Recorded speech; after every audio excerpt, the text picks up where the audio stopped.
హ్మ్. అందరికీ నమస్కారం. వెల్కమ్ టు విషత టాక్స్ మీడియా. ముందుగా తెలంగాణ రాష్ట్ర చేనేత సోదర సోదరీమణులందరికీ కూడా తెలంగాణ రాష్ట్ర ప్రభుత్వం తరపున ఒక మంచి శుభవార్త.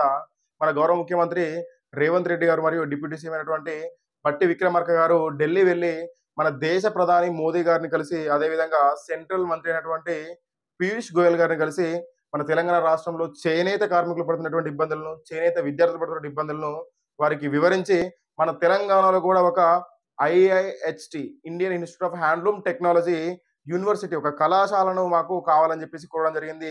అదే కాకుండా మన సెంట్రల్ మంత్రి అయినటువంటి పీయూష్ గోయల్ గారు కూడా వాటిని ఆమోదించడం జరిగింది. వెంటనే గౌరవ ముఖ్యమంత్రి రేవంత్ రెడ్డి గారు తెలంగాణ రాష్ట్ర అధికారులకు కూడా ఆదేశాలు జారీ చేయడం జరిగింది. వెంటనే భవన నిర్మాణాలకు కావాల్సిన నిర్మాణాలను స్టార్ట్ చేయండి అని చెప్పేసి చెప్పడం జరిగింది. ఆ యొక్క భవన నిర్మాణ పనులు పూర్తయ్యేంత వరకు కూడా విద్యార్థులకే సమయం వృధా కాకుండా నాంపల్లిలో ఉన్నటువంటి తెలుగు భవన్‌లో తరగతులు స్టార్ట్ చేయాలని చెప్పేసి, వారికి కావాల్సిన ఏర్పాట్లు చేయాలని చెప్పేసి అధికారులను రేవంత్ రెడ్డి గారు ఆదేశించడం జరిగింది. అలాగే ఎప్పటినుండో పెండింగ్‌లో ఉన్నటువంటి చేనేత కార్మికుల యొక్క రుణమాఫీలను 30,00,00,000 రుణమాఫీలను ఒకే కలంపోటుతో రుణమాఫీ చేస్తామని చెప్పి చెప్పడం కూడా జరిగింది.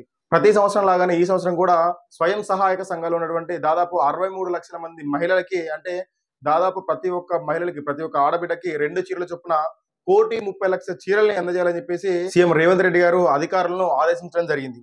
అదేవిధంగా ప్రతి సంవత్సరం ఎంతో మంది విద్యార్థులు వారి యొక్క గ్రాడ్యుయేషన్ కంప్లీట్ చేసుకొని ఉద్యోగాల కోసం వెతకడం జరుగుతూ ఉంది. సో అటువంటి ఉద్యోగాలు వెతికే ప్రయత్నంలో సరైనటువంటి స్కిల్స్ లేక, కమ్యూనికేషన్ స్కిల్స్ లేక, స్కిల్ డెవలప్మెంట్ స్కిల్స్ లేక వాళ్ళకి ఉద్యోగం సాధించడంలో విఫలమైతా ఉన్నారు.